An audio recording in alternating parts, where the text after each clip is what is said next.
আমার খবর। একসময় যে নানুরে বোমার আওয়াজে ঘুম ভাঙতো, সেই নানুরেই অভিনব উদ্যোগ নিলেন বীরভূম জেলা পরিষদের সভাধিপতি ফায়েজুল হক ওরফে কাজল শেখ।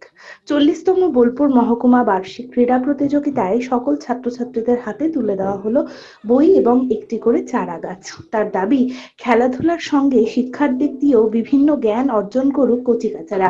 তাই সকল ক্রীড়া প্রতিযোগিতায় অংশগ্রহণকারী ছাত্রছাত্রীদের হাতে তুলে দেওয়া হয়েছে বিভিন্ন জ্ঞানমূলক বই। এছাড়াও বড় স্ক্রিনের মধ্যে দিয়ে যারা প্রথম, দ্বিতীয় এবং তৃতীয় স্থান অধিকার করেছে ক্রীড়া প্রতিযোগিতায়, তাদের ছবি সহ দেখানোর ব্যবস্থা করা হয়েছিল। স্ক্যানার রাখা হয়েছিল, সেই স্ক্যানারের মধ্যে দিয়ে স্ক্যান করলেই ক্রীড়া প্রতিযোগিতার ফলাফল বাড়িতে বসেই দেখা যাচ্ছিল। এদিন নানুর দক্ষিণ চক্র, নানুর পঞ্চায়েত সমিতির ক্রীড়াঙ্গনে 40তম বোলপুর মহকুমা বার্ষিক ক্রীড়া প্রতিযোগিতা অনুষ্ঠিত হয়, যেখানে বোলপুর, ইলামবাজার, নানুর, লাভপুরের প্রাথমিক বিদ্যালয়ের ক্রীড়া প্রতিযোগিতায় যারা ভালো ফল করেছিল অংশগ্রহণ করে। ক্রীড়া প্রতিযোগিতায় উপস্থিত ছিলেন বীরভূম জেলা পরিষদের সভাধিপতি ফায়েজুল হক, বীরভূম জেলা প্রাথমিক বিদ্যালয় সংসদের সভাপতি ডক্টর প্রলয় নায়েক, নানুরের বিধায়ক বিধানচন্দ্র মাঝি, নানুর থানার ওসি তাপাই বিশ্বাস, বিশিষ্ট সমাজসেবী সুব্রত ভট্টাচার্য সহ অন্যান্য বিশিষ্টজনেরা। এই যে ভাবনাগুলো, এই ভাবনাগুলো এখানকার যারা কমিটি আছে, যারা এই খেলাটাকে পরিচালনা করছে, বোলপুর সাব ডিভিশনের যে প্রাথমিক শিক্ষক যারা আছেন, তারা মিলিতভাবে সংঘবদ্ধভাবে আলাপ আলোচনা সাপেক্ষে এইসব ভাবনাগুলো ওদের মস্তিষ্ক পরিচিত। ছেলে মেয়েদেরকে আরো উদ্দীপনা বাড়ানোর জন্য ওনাদের এই প্রয়াস। সর্বপ্রথমে যে কথাটা বলতে হয়, যে ছেলে মেয়েরা বা আমাদের ইয়াং জেনারেশন, তারা বর্তমান যুগে ফেসবুক, টুইটার, ইনস্টাগ্রাম নিয়ে ব্যস্ত হয়ে পড়েছে। তারা বই খাতা বা বই পড়া বা গল্প পড়ার দিকে তাদের কোনো লক্ষ্য নেই। এই স্কুলের টিচাররা সর্বপ্রথমে এখানকার যারা ছেলেরা, খুদে খুদে বাচ্চারা বা দেব শিশুরা যারা খেলার জন্য এসেছিল, অংশগ্রহণ করেছিল, প্রত্যেকের হাতে একটা করে বই উপহার দিয়েছে।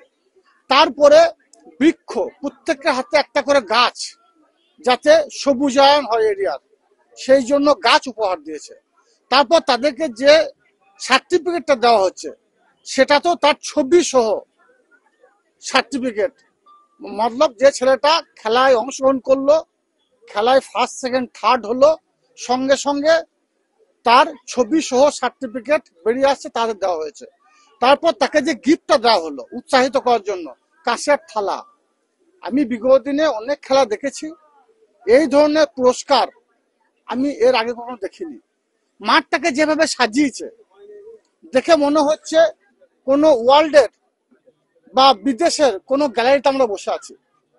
বীরভূম জেলার বিগত দিনেও খেলা হয়েছে, বিভিন্ন চক্করে খেলা হয়েছে, ডিস্ট্রিক্ট লেভেলে খেলা হয়েছে, কিন্তু এত সুন্দরভাবে সাজানো এর আগে আমি কখনো দেখিনি। এই জন্য যে টিচাররা এটাকে আয়োজন করেছেন, তাদেরকে বিশেষভাবে ধন্যবাদ জ্ঞাপন করছি। তাছাড়াও সব থেকে বড় বিষয় যেটা হচ্ছে, যে এর খেলাটা যে পরিচালনা হচ্ছে, টিচার বা শিক্ষক বা স্কুলে যারা কর্তৃপক্ষ যারা আছেন বা অভিভাবক যারা আছেন, তারা বাড়িতে বসে বা মাঠের এক প্রান্তে বসে কে ফার্স্ট হলো, কে সেকেন্ড হলো, কে থার্ড হলো, সেটা কিন্তু বসে তারা দেখতে পাচ্ছে কিউআর কোডের মাধ্যমে।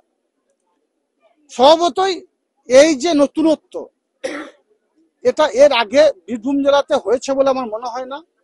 নানুর পথ দেখালো বীরভূম জেলাকে।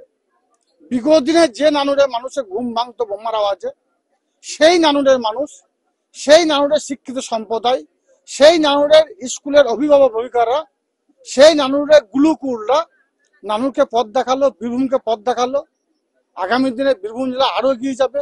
নানুর যে দিশা দেখিয়েছে, শিক্ষকরা যে দিশা দেখিয়েছে, এই খেলা কমিটির যারা সম্পাদক, সহ সম্পাদক, যারা কমিটি আছে, তারা যে দিশা দেখিয়েছে, সেই দিশাকে আমি সাধুবাদ জানাই।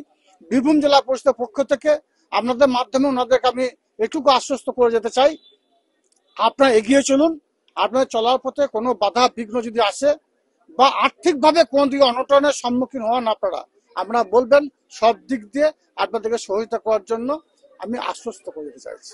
দেখুন, আজকে আমাদের বোলপুর মহকুমার বার্ষিক ক্রীড়া প্রতিযোগিতা হচ্ছে আমাদের নানুর পঞ্চায়েত সমিতির মাঠে। নানুর দক্ষিণ চক্রের আমাদের বিধায়ক সাহেব এবং টিম দক্ষিণ চক্র সমস্ত মাস্টারমশাইদের নিয়ে আজকে এই খেলাটা পরিচালনা হচ্ছে। মাঠটা দেখেছেন বিভিন্ন বাচ্চাদের স্পোর্টস, তারা ইনোভেটিভ ভাবে কিছু চিন্তা ভাবনা এখানকার মাস্টারমশাইরা, এখানকার আধিকারিকরা করেছেন। নানুরের যারা আমাদের সম্মানীয় ব্যক্তিবর্গ করেছেন তারা করেছেন যে বাচ্চাদেরকে মাঠমুখী করতে হবে, কারণ আমরা জানি যে movement is the biological basis of human being.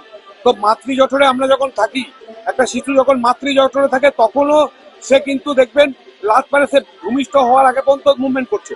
তো ভূমিষ্ঠ হওয়ার পর থেকে মুভমেন্ট, আমি কথা বলছি, আমি চলছি মুভমেন্ট। তো movement all-round development of human personality যদি বলেন, মুভমেন্ট ইজ দ্য বেসিক জিনিস। সেই মুভমেন্টটা যদি আমরা করি, সেটা মোবাইলের মধ্যে আবদ্ধ না থেকে, ঘরের মধ্যে আবদ্ধ না থেকে, আমরা চাইছি বাচ্চাদের মাঠের মধ্যে খোলা আকাশের নিচে, কবিগুরু বলেছিলেন যে উন্মুক্ত আকাশ দেখাতে শেখাও বাচ্চাদের। শিশু মনে একটা ইনোভেটিভ যদি চিন্তা, এবং ওরা ইমিটাইজেশন পদ্ধতিটা, অনুকরণ পদ্ধতিটা খুব ভালো বোঝে। তো সেই জায়গায় আমরা চেষ্টা করছি বাচ্চাদেরকে বিভিন্ন রকম প্রতিযোগিতার মাধ্যমে, বিভিন্ন রকম অ্যাক্টিভিটির মাধ্যমে, অ্যাক্টিভিটি বেসড টিচিং লার্নিং এর মাধ্যমে তাদেরকে মাঠমুখী করা। 5,400 স্কোয়ার ফুটের একটি দ্বিতল বাড়ি ভাড়া দেওয়া হবে। বড় কোম্পানি কিংবা বড় ব্যবসার জন্য উপযুক্ত জায়গা। সুরুলে শ্রীনিকেতন বাইপাসের কাছে। বিশ্ব বাংলা বিশ্ববিদ্যালয় থেকে মাত্র 2 কিলোমিটার, শ্রীনিকেতন মোড় থেকে মাত্র 2 মিনিট, শান্তিনিকেতন থেকে মাত্র 5 কিলোমিটারের দূরত্বে এই বাড়িটি রয়েছে। ছোট বড় সব ধরনের গাড়ি রাখারও ব্যবস্থা আছে, লিফটও করা যাবে। বিস্তারিত জানতে যোগাযোগ করুন 8918755149 এই নম্বরে। দেখতে চোখ রাখুন আমাদের ফেসবুক ও ইউটিউব চ্যানেলে।